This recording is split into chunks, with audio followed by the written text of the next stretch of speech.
Hello students, आज का जो हमारा टॉपिक है दैट इज़ पेयर प्रोडक्शन। ठीक है, अभी तक हम लोग डिस्कस कर रहे थे कि कैसे गामा रे रेडिएशन जो है वो किसी भी मैटर के साथ इंटरेक्ट करती है। तो हमने देखा था कि 3 तरह के प्रोसेस होते हैं जिससे जो है गामा रेडिएशन जो है वो मैटर के साथ इंटरेक्ट करती है। ठीक है, तो गामा रे जो है कैसे मैटर के साथ इंटरेक्ट करती है, 3 तरह के प्रोसेस से। एक क्या था बच्चे, फोटो इलेक्ट्रिक इफेक्ट।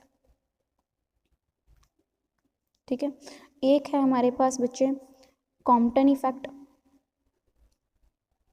और द थर्ड वन है दैट इज पेयर प्रोडक्शन।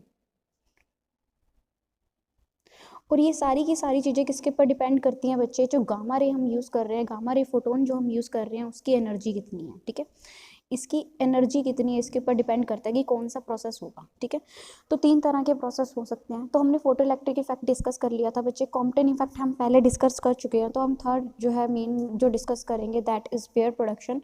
तो पेयर प्रोडक्शन में क्या होता है बच्चे, ये जो भी गामा रे फोटोन आता है, ठीक है, वो मैटर के अंदर ऑब्जॉर्ब होता है। जो गामा रे फोटोन आया वो मैटर के अंदर ऑब्जॉर्ब होगा, तो उसके बाद क्या होगा बच्चे, हमें एक इलेक्ट्रॉन और पॉजिट्रॉन पेयर मिलेगा। ठीक है, यानी कि जो गामा की क्या थी बच्चे, गामा इज यूजुअली हम इसको ये बोल सकते हैं दैट इज इलेक्ट्रोमैग्नेटिक रेडिएशन। ठीक है ना, गामा क्या है बच्चे, इलेक्ट्रोमैग्नेटिक रेडिएशन ही है। ठीक है ना, कॉमनली इसको यही बोला जाता है।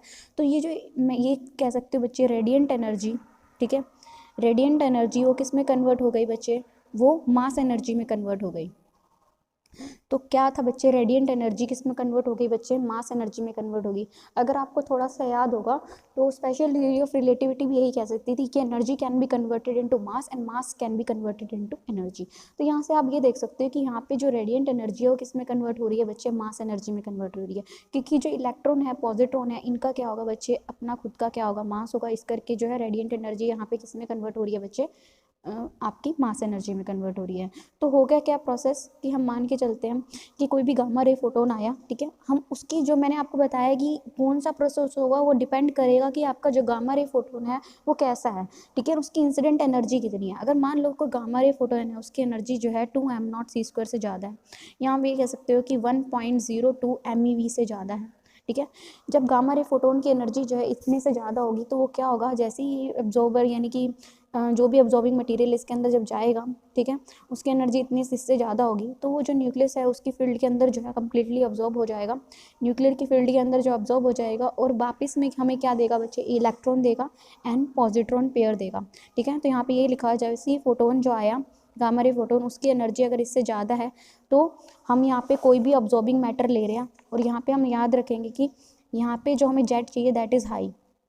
हमने फोटो इलेक्ट्रिक इफेक्ट पढ़ा था तो उसमें ज़्यादातर जेड क्या था बच्चे, लो। ठीक है, जेड जो है लो आता था फोटो इलेक्ट्रिक इफेक्ट में, पर यहाँ पे जो हमारे पास जेड होगा, जो भी ऑब्जॉर्बिंग मैटर होगा उसका जेड क्या होगा बच्चे, बहुत ज़्यादा होगा। ठीक है, तो गामा रे फोटोन जैसे ही इसके स्ट्राइक करेगा हायर एटॉमिक नंबर वाले मटेरियल को, तो क्या होगा, इसके अंदर कम्प्लीटली ऑब्जॉर्ब हो जाएगा न्यूक्लियस की फील्ड के अंदर, और हमें क्या देगा, पेयर देगा इलेक्ट्रॉन एंड पॉजिट्रॉन का। ठीक है, तो ये जो प्रोसेस है वो आपका क्या कहलाएगा, पेयर प्रोडक्शन। और ये जो थ्रेशोल्ड एनर्जी है, ठीक है, वो कितनी होनी चाहिए, दैट इज़ 1.02 MeV। अब हमें पता है कि मैंने क्या बोला, जो गामा रे फोटोन आया है उसकी जो एनर्जी है that should be greater than 1.02 MeV। मेरे कहने का मतलब ये है बच्चे, जो गामा रे ने क्या बनाया, इलेक्ट्रॉन बनाया और पॉजिट्रॉन बनाया। ठीक है ना, तो इलेक्ट्रॉन का जो मास होता है वो कितना होता है, दैट इज़ 0.155 MeV। ठीक है ना, और पॉजिट्रॉन का ही मास इतना ही होता है 1.55511 MeV। ठीक है, तो ओवरऑल जो है हमें जो गामा रे फोटोन जो हमें चाहिए, ठीक है, अगर इलेक्ट्रॉन और पॉजिट्रॉन पेयर कब बनेगा, जब उनकी जो एनर्जी होगी, अगर मैं इन दोनों का ऐड करूँ तो ये आ जाएगा अप्रॉक्सीमेटली 1.02 MeV। यानी कि जब गामा रे फोटोन की एनर्जी जो इतनी हो इससे ज़्यादा होगी तभी क्या होगा बच्चे, इलेक्ट्रॉन और पॉजिट्रॉन पेयर हमें मिलेगा। तो दैट मीन्स ये जो एनर्जी है, ये जो इतनी एनर्जी है, ये आपका क्या कहलाएगी, आपकी थ्रेशोल्ड एनर्जी। ठीक है, तो अगर थ्रेशोल्ड एनर्जी से ज़्यादा गामा रे फोटोन की एनर्जी होगी तभी हमें क्या मिलेगा, इलेक्ट्रॉन और पेयर पॉजिट्रॉन पेयर हमें मिलेगा। ठीक है, तो यहाँ से हमारे पास क्या है, अब इसका मतलब मैंने क्या कर दिया बच्चे, हमने गामा रे फोटोन लिया, हाई जेड नंबर मटेरियल के ऊपर उसे फोल्ड करवाया और वो न्यूक्लियस फील्ड के अंदर ऑब्जॉर्ब हुआ और हमें उसने क्या दिए, इलेक्ट्रॉन और पॉजिट्रॉन पेयर दिए। अगर मैं इसके ऊपर लॉ ऑफ कंजर्वेशन लगाऊं तो लॉ ऑफ कंजर्वेशन क्या कहता है कि जो कंजर्वेशन है बिफोर कोलिजन और आफ्टर कोलिजन क्या होना चाहिए, सेम होना चाहिए। ठीक है, तो अब जो यहाँ पे हमारे पास गामा रे फोटोन आ रहा था उसकी एनर्जी कितनी है, यानी कि जो एनर्जी बिफोर कोलिजन और आफ्टर कोलिजन क्या होनी चाहिए, सेम होनी चाहिए। तो एनर्जी बिफोर कोलिजन क्या है, h है, मान लो जो फोटोन आया उसकी एनर्जी क्या है बच्चे एच न्यू है। और यहाँ पे उसने क्या किया, हमें क्या मिला, इलेक्ट्रॉन मिला, ठीक है, पॉजिट्रॉन मिला, ठीक है, यानी कि इन दोनों का मास, यानी कि इसका हम बात करेंगे बच्चे यहाँ पे रेस्ट मास की, क्योंकि हमें पता है जो इलेक्ट्रॉन और पॉजिट्रॉन होते हैं that is very small particle, तो उसकी जो एनर्जी होती है वो कौन सी होती है बच्चे, रेस्ट मास एनर्जी। तो इन दोनों की रेस्ट मास एनर्जी, तो कुछ जो एनर्जी थी वो कहाँ लग गई, उसने क्या बना दिए, इलेक्ट्रॉन और पॉजिट्रॉन पेयर बना दिए, और कुछ जो है, अब देखो इलेक्ट्रॉन पॉजिट्रॉन पेयर बने हैं तो ये कुछ ना कुछ काइनेटिक एनर्जी लेके जो है निकले होंगे, एमिट हुए होंगे, तो वहाँ पे क्या आएगा, ई पॉजिट्रॉन और ई नेगेटिव, ठीक है ना, यानी कि काइनेटिक एनर्जी ऑफ पॉजिट्रॉन और काइनेटिक एनर्जी ऑफ आपका पॉजिट्रॉन एंड इलेक्ट्रॉन, ठीक है ना। तो यहाँ से बच्चे मैंने आपको बताया था एम नॉट सी स्क्वायर प्लस एम नॉट सी स्क्वायर, तो यहाँ पे लिखा हुआ है 2 m naught C square is equal to E negative plus E positive, और ई हमारे पास यहाँ पे क्या है, न्यूक्लियस। अब न्यूक्लियस की फील्ड के अंदर ऑब्जॉर्ब हुआ है तो उस ऑफकोर्स ई गामा जो है वो यहाँ पे जो है हमारे पास इसकी एनर्जी भी आएगी, कुछ ना कुछ न्यूक्लियस ने भी एनर्जी ली होगी, तो ई न्यूक्लियस। तो यहाँ से बच्चे हमारे पास एनर्जी इंसिडेंट फोटोन की क्या किसके इक्वल निकल के आई, जो इलेक्ट्रॉन और पॉजिट्रॉन पेयर बने उनका रेस्ट मास, और rest mass energy electron positron pair की, ठीक है ना, और क्या काइनेटिक एनर्जी किसकी, जब इलेक्ट्रॉन एमिट होगा पॉजिट्रॉन निकलेगा तो ऑफकोर्स कुछ ना कुछ काइनेटिक एनर्जी से निकलेगा, तो वो, और जो न्यूक्लियस है वो भी क्या होगा हमारा थोड़ा थोड़ा मूव करेगा, तो न्यूक्लियस की भी क्या आ जाएगी बच्चे, काइनेटिक एनर्जी, ठीक है। तो यहाँ से जो है न्यूक्लियस जो है, ये जो न्यूक्लियस है ये अगर हमारे पास जो अगर न्यूक्लियस की प्रेजेंस में ये सब कुछ हो रहा है कि इलेक्ट्रॉन पॉजिट्रॉन निकल रहे हैं, तो उसके लिए जो law of conservation of linear momentum है दैट मस्ट बी कंजर्व, ठीक है ना। तो यानी कि अगर हमें न्यूक्लियस के प्रेजेंस में होगा तभी हम कह सकते हैं हमारा जो है जो लीनियर मोमेंटम है वो क्या रहेगा बच्चे, कंजर्व रहेगा। तो यहाँ से बच्चे, यहाँ से ये जो हमारे पास इक्वेशन निकल के आई है, इससे हमें एक चीज़ तो पता चली कि जो भी गामा रे फोटोन आएगा उसकी एनर्जी जो है वो किससे ज़्यादा होनी चाहिए, इनके रेस्ट मास एनर्जी से ज़्यादा होनी चाहिए, यानी कि किससे ज़्यादा होनी चाहिए, 1.02 MeV से ज़्यादा होनी चाहिए, तभी हम कह सकेंगे कि क्या होगा, पेयर प्रोडक्शन होगा, ठीक है। तभी हम कह सकते हैं कि पेयर प्रोडक्शन होगा, यानी कि मिनिमम जो फोटोन की एनर्जी है वो कितनी होनी चाहिए, 1.02 MeV होनी ही चाहिए, यानी कि 2 एम नॉट सी स्क्वायर के इक्वल होनी चाहिए, तभी क्या हमें मिलेगा, इलेक्ट्रॉन पॉजिट्रॉन का पेयर मिलेगा, ठीक है। तो आगे क्या कह रखा है, और अगर मान लो फोटोन आया उसकी एनर्जी क्या है, 1.02 MeV से भी ज़्यादा है, मान लो हमारे पास फोटोन आया 1.28 MeV का फोटोन है, मान लो, जस्ट इमेजिन, ठीक है। तो अब देखो कुछ एनर्जी तो ये ले गया आपका, ठीक है ना, आपके रेस्ट मास ले गए, प्रोटॉन और पॉजिट्रॉन और इलेक्ट्रॉन का जो रेस्ट मास है वो कुछ एनर्जी तो वो ले गए, कितनी एनर्जी ले गई, इतनी, और अभी तो और भी एनर्जी बची है, ठीक है ना। तो बाकी सारी एनर्जी कौन ले जाएगा बच्चे, काइनेटिक एनर्जी, जो मतलब काइनेटिक एनर्जी में यूज़ हो जाएगी, या हम ये भी कह सकते हैं जो एक्सेस एनर्जी होगी वो दोनों के दोनों जो है पेयर, यानी कि इलेक्ट्रॉन और पॉजिट्रॉन इक्वली अपने में क्या कर लेंगे, डिस्ट्रीब्यूट कर लेंगे, ठीक है। और यहाँ से बच्चे एक चीज़ और है कि अब न्यूक्लियस फील्ड में हो रहा है, न्यूक्लियस में क्या है, पॉजिट्रॉन है और यहाँ पे इलेक्ट्रॉन है, तो यहाँ से एक चीज़ याद रखना, जो भी पॉजिट्रॉन होता है वो न्यूक्लियस की तरफ क्या होता है, रिपेल होता है, ठीक है ना, लेकिन जो हमारा इलेक्ट्रॉन है वो जो है वो अट्रैक्ट होता है।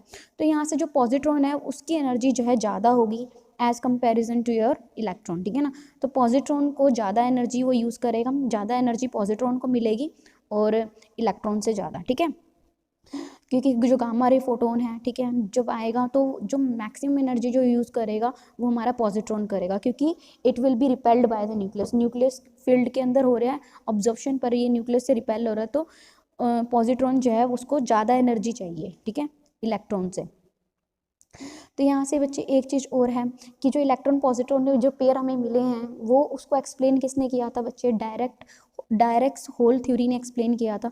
तो डायरेक्ट ने एक रिलेटिविस्टिक वेव इक्वेशन दी थी, एक जो इक्वेशन दी थी उससे उन्होंने क्या बताए थे, एनर्जी आइगन वैल्यूज़ उन्होंने कैलकुलेट करी थी किसी भी इलेक्ट्रॉन के लिए। तो हमने बच्चे, आपने पता है स्क्रोडिंगर वेव इक्वेशन, आप ये सब पढ़ चुके हो, वैसे ही यहाँ पे जो इलेक्ट्रॉन पॉजिट्रॉन पेयर है इसको एक्सप्लेन किया था डायरेक्ट होल ने।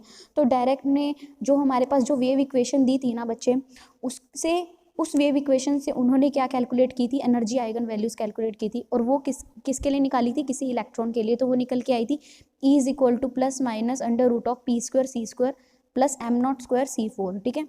अब यहाँ पे बच्चे जो मिनिमम वैल्यू है P स्क्वायर की कितनी हो सकती है, अगर मान के चलो मोमेंटम ज़्यादा से ज़्यादा क्या हो सकता है, 0 हो सकता है। तो यहाँ से क्या हो जाएगा, जब हम यहाँ पे मैंने एनर्जी की बात करी, रिलेटिविस्टिक केस में जो एनर्जी निकल के आती है वो क्या निकल के आती है बच्चे, P square c square plus M naught square C4, ठीक है। तो अगर मैंने कहा पी स्क्वायर आपका क्या हो जाएगा बच्चे, 0 हो जाएगा, तो एनर्जी की वैल्यू क्या हो जाएगी, under root of plus minus under root of m naught square C4, या आप कह सकते हैं plus minus M naught into c square, ठीक है। तो एनर्जी की वैल्यू जो है वो किसके बीच में लाई करेगी, एम नॉट सी स्क्वायर से एम नॉट सी स्क्वायर, यानी कि माइनस एम नॉट सी स्क्वायर से प्लस एम नॉट सी स्क्वायर के बीच में जो है एनर्जी की वैल्यू जो है लाई करेगी, ठीक है। तो यहाँ पे यही कह रखा है। तो इसका मतलब जो हमारे पास जो एनर्जी निकल के आई है वो किसकी रेंज में लाई कर रही है, माइनस एम नॉट सी स्क्वायर से एनर्जी पॉजिटिव एम नॉट सी स्क्वायर के बीच में लाई कर रही है, ठीक है। तो ये जो एनर्जी स्टेट्स हैं इलेक्ट्रॉन की, उसको इस तरह से शो किया हुआ है कि जो एनर्जी है वो किसके बीच में लाई कर रही है हमारे पास, ये मान लो E0 पे है एनर्जी, ठीक है। तो जो एनर्जी है वो किसके बीच में लाई कर रही है बच्चे, प्लस एम नॉट सी स्क्वायर से माइनस एम नॉट सी स्क्वायर के बीच में लाई कर रही है, ठीक है। तो यहाँ से बच्चे जो एनर्जी स्टेट्स हमारे पास आई हैं उसको क्या किया हुआ है कि एम नॉट सी स्क्वायर से कहाँ तक जा सकती है एनर्जी, पॉजिटिव इन्फिनिटी तक कहीं तक जा सकती है ये वाली स्टेट, ठीक है ना। और ऐसे ही ये वाली जो नेगेटिव स्टेट है बच्चे वो कहाँ तक जा सकती है, एम नॉट सी स्क्वायर से लेके नेगेटिव एम नॉट सी स्क्वायर तक, माइनस इन्फिनिटी तक जा सकती है, ठीक है। तो यहाँ से बच्चे ये कह रखा है कि अगर मैं इन दोनों का गैप कंसीडर करूँ तो गैप क्या होगा, E2 माइनस E1 करते थे ना बच्चे, तो क्या होता है दिस माइनस दिस करेंगे तो क्या आ गया एम नॉट सी square minus minus M naught सी स्क्वायर, तो क्या आ जाएगा 2 एम नॉट सी स्क्वायर। तो इन दोनों के बीच का, दोनों एनर्जी स्टेट्स के बीच का जो गैप है that is 2 m naught C square, ठीक है। तो यहाँ से बच्चे हमारे पास क्या आ रहा है, देखो अब इसमें क्या हो रहा है बच्चे, नेगेटिव एनर्जी स्टेट एग्जिस्ट कर रही है और पॉजिटिव एनर्जी स्टेट एग्जिस्ट कर रही है, ठीक है। तो नेगेटिव एनर्जी स्टेट्स जो है ना, अब देखो E0 से नीचे वाली, जब ग्राउंड स्टेट की बात करते हैं नीचे वाली टर्म, तो वहाँ पे वो जो स्टेट होती है that is fully filled state, ठीक है ना। ग्राउंड स्टेट वाली जो एनर्जी होती है वो फुल्ली फिल्ड होती है, ऊपर वाली सारी वैकेंट होती है। तो ये कौन सी स्टेट्स होंगी आपकी, अनफिल्ड इलेक्ट्रिक एनर्जी स्टेट, ठीक है ना।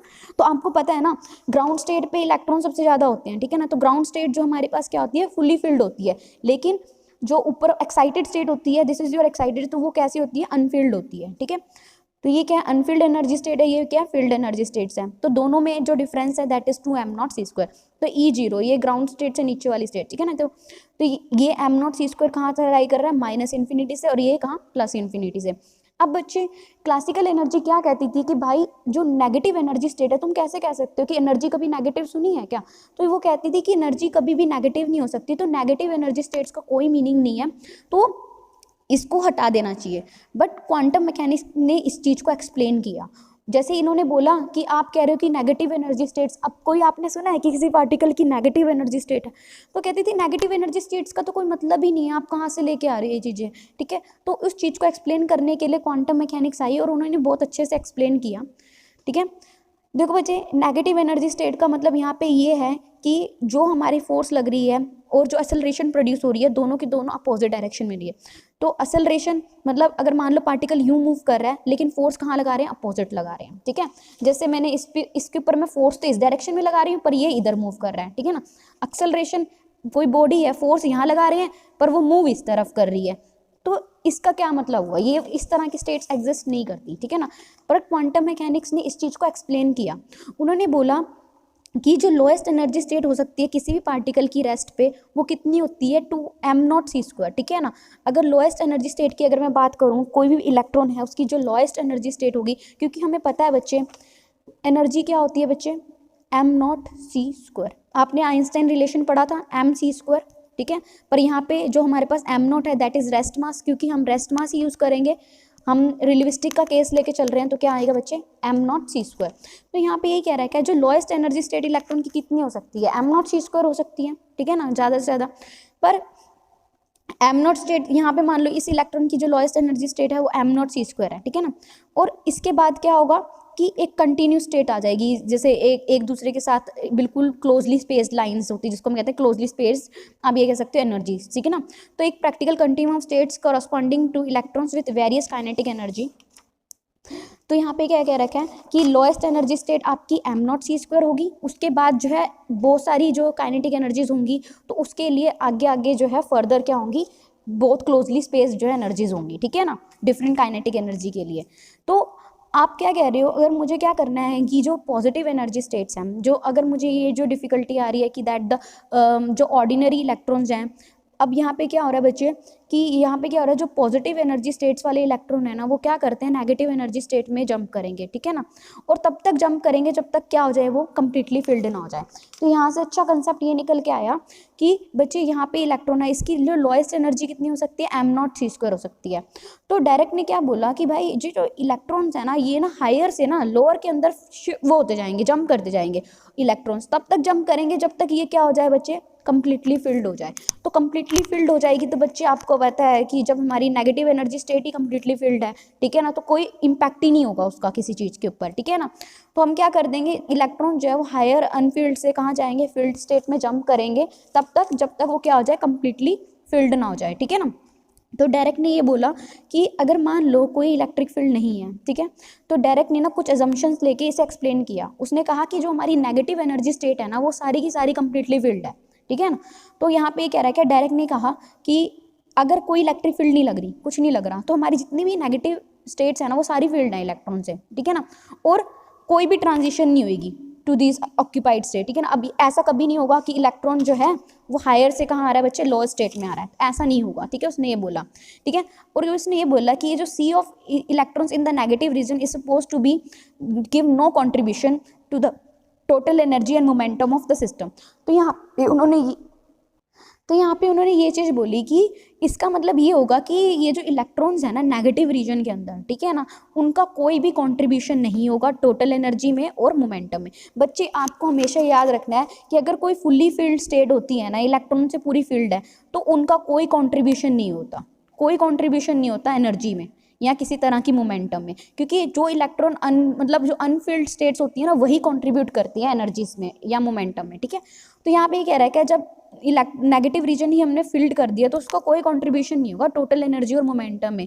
तो अब now suppose now an electron, अब क्या हुआ बच्चे, हमने क्या किया, अभी तक हम बात कर रहे थे कि हमने कोई इलेक्ट्रिक फील्ड अप्लाई नहीं करी, ठीक है ना, तो कुछ नहीं हुआ, ठीक है। लेकिन अब हमने क्या किया, नेगेटिव एनर्जी स्टेट जो है वो कम्प्लीटली फिल्ड है, ठीक है, जब तक हम इलेक्ट्रिक फील्ड अप्लाई नहीं कर रहे थे। पर जैसे ही हमने क्या किया, इलेक्ट्रिक फील्ड अप्लाई करी, मान लो हमने कोई गामा रे फोटोन जो है इसके ऊपर फॉल करवाया नेगेटिव एनर्जी स्टेट के ऊपर, और उसने क्या किया, एक इलेक्ट्रॉन को इजेक्ट कर लिया, ठीक है, और वहाँ पे क्या बना दी, एक वैकेंसी क्रिएट कर दी, ठीक है। जैसे यहाँ पे दे रखा है बच्चे, मान लो कोई गामा रे फोटोन आया, उसने इसके ऊपर फॉल किया, यहाँ से इलेक्ट्रॉन जो है जंप करके हायर स्टेट में चला गया, तो यहाँ पे बच्चे उसने क्या कर दी, एक वैकेंसी क्रिएट की। तो ये जो होल क्रिएट हुआ है नेगेटिव एनर्जी स्टेट के अंदर, ठीक है ना, उसका मतलब ये है जो हमारा जो सिस्टम है उसकी जो एनर्जी होगी वो क्या आएगी बच्चे, नेगेटिव है तो माइनस माइनस ई, क्योंकि जो डायरेक्शन है दैट इज आल्सो अपोजिट, तो momentum minus of minus P and charge minus of minus E, ठीक है। तो ये जो होल बना है इसके कॉरस्पॉन्डिंग हमें ये जो होल आया ना बेसिकली एक पार्टिकल ही है, ठीक है ना। ये जो होल है ये क्या है बच्चे, एक तरह का पार्टिकल है जिसकी एनर्जी कितनी है, ई है, मोमेंटम कितना है, पी है, और चार्ज कितना है, ई है। और उसकी जो अगर मैं काइनेटिक एनर्जी निकालूं तो वो क्या आएगी बच्चे, हाँ मैं आपको रिलेशन बताई थी, काइनेटिक एनर्जी p² बाय में 2m, तो यहाँ पे रेस्ट मास लेंगे इस करके 2m0, ठीक है। तो यहाँ से बच्चे नॉन रिलेटिविस्टिक अप्रॉक्सीमेशन लगा के हमने काइनेटिक एनर्जी निकाल ली है, और ये जो पार्टिकल है निकल के आया वो क्या कहलाएगा आपका, पॉजिट्रॉन, ठीक है। तो पॉजिट्रॉन हमारा निकल के आया, ठीक है, यानी कि एक तरह का और पार्टिकल एग्जिस्ट करता है जिसका नाम क्या है बच्चे, पॉजिट्रॉन। और वो कहाँ एग्जिस्ट करता है, जब नेगेटिव एनर्जी स्टेट में क्या होती है, होल होता है, ठीक है ना, क्रिएशन होता है होल का। तो यहाँ से जो energy by elevated by this transition must finally occupied total energy greater than, तो ऑफकोर्स जो इलेक्ट्रॉन हुआ है, ठीक है, electron since the electron elevated by this, आप देखो इलेक्ट्रॉन जो है लोअर से जब हायर में जाएगा तो उसने जरूर कितनी एनर्जी ऑक्यूपाई की होगी, देखो बच्चे m0c² से तो उसको ज़्यादा एनर्जी चाहिए ना, तभी तो वो ऊपर जा पाएगा, ठीक है ना, जंप कर पाएगा, तो उसकी ऑफकोर्स एनर्जी क्या होगी, m0c² से ज़्यादा होगी, ठीक है। तो इसका मतलब ये है कि अगर हम एक्सटर्नल फील्ड हम अप्लाई करेंगे, ठीक है, जिनकी एनर्जी m0c² से ज़्यादा होगी तो भी हमें क्या मिलेगी, ट्रांजिशंस मिलेंगी, ठीक है ना। तो यानी कि आप ये भी कह सकते हो जो भी हम एनर्जी प्रोवाइड करेंगे, ये जो गैप है ये गैप को क्रॉस करेंगे तभी तो हमारे पास क्या होगा, हमें वैकेंसी मिलेगी, ठीक है ना। तो यहाँ पे ये कह रखा है कि ट्रांजिशन तभी पॉसिबल है जब ये गैप जो है ना, यानी कि 2m0c² एनर्जी हम उसको दें, जो भी हमारा फोटोन आ रहा है, तभी क्या होगा बच्चे, वो लोअर स्टेट से कहाँ जाएगा, आपका हायर स्टेट में जाएगा, ठीक है। तो यानी कि इलेक्ट्रॉन और होल टुगेदर जो है वो क्या बनाएंगे, इलेक्ट्रॉन पॉजिट्रॉन पेयर बनाएंगे। और इस प्रोसेस के लिए जो हमारे पास जो थ्रेशोल्ड एनर्जी है वो कितनी है बच्चे, 2m0c² है। और इस प्रोसेस को हम क्या कहते हैं बच्चे, पेयर प्रोडक्शन। तो यहाँ से हमने अच्छी तरह से एक्सप्लेन कर दिया है, जब भी हम एक्सटर्नल फील्ड लगाएंगे, यहाँ पे एक्सटर्नल फील्ड क्या, गामा रे फोटोन एमिट करवाएंगे, तो जो नेगेटिव एनर्जी स्टेट से मतलब ये जो है यहाँ पे बच्चे क्या बना, पॉजिट्रॉन बना, और यहाँ पे क्या बना, इलेक्ट्रॉन। तो उसको जो भी गामा रे फोटोन होगा उसको इतनी एनर्जी तो देनी पड़ेगी कि ट्रांजिशन हो। और वो ट्रांजिशन कब होगा, जब उसकी एनर्जी किससे ज़्यादा होगी बच्चे, 2m0c² से ज़्यादा होगी, तभी हमें क्या मिलेगा, इलेक्ट्रॉन पॉजिट्रॉन पेयर मिलेगा। और इस प्रोसेस को हम क्या कहेंगे बच्चे, पेयर प्रोडक्शन। तो पेयर प्रोडक्शन जो है वो ज़्यादातर न्यूक्लियस के फील्ड के अंदर होता है, ठीक है ना। और यहाँ पे क्या रखा है कि nucleus which can absorb linear momentum, ठीक है ना।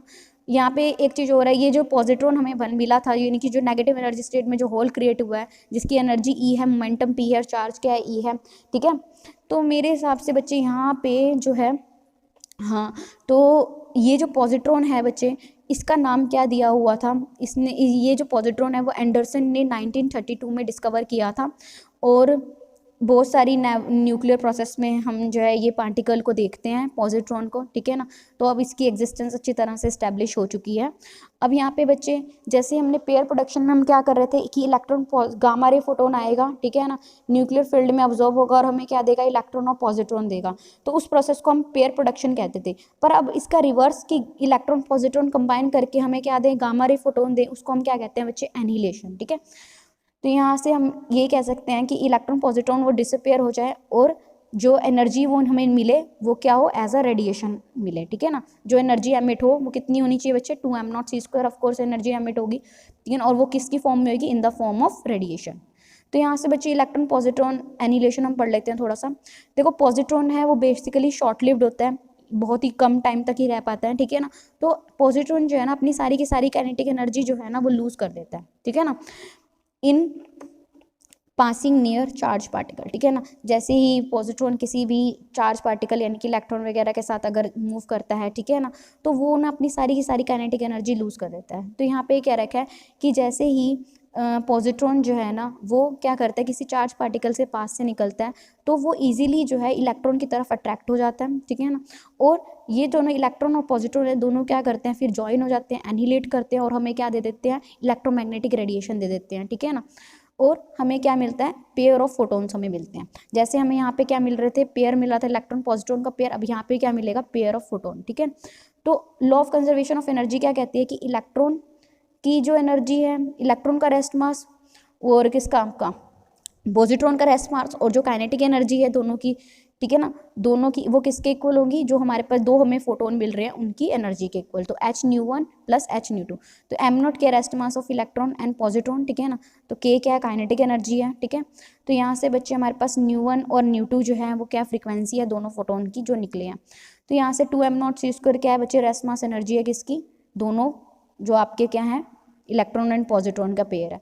और उन्होंने जो ये तो थी रेस्ट मास एनर्जी, इतनी एनर्जी चाहिए, ठीक है ना, दोनों कंबाइन करेंगे फिर क्या होगा, कुछ ना कुछ इनकी काइनेटिक एनर्जी होगी, ठीक है ना, जिससे ये दोनों क्या मिलेंगे, एनिहिलेट करेंगे और हमें क्या दे देंगे, दो पेयर ऑफ फोटोन्स, ठीक है ना, जिनकी फ्रीक्वेंसी क्या होगी, nu1 एंड nu2। तो direction in which the photon mean, अब देखो जो फोटोन आएगा वो इस तरह से मूव करना चाहिए कि वो जो law of conservation of linear momentum है उसे कंजर्व करे।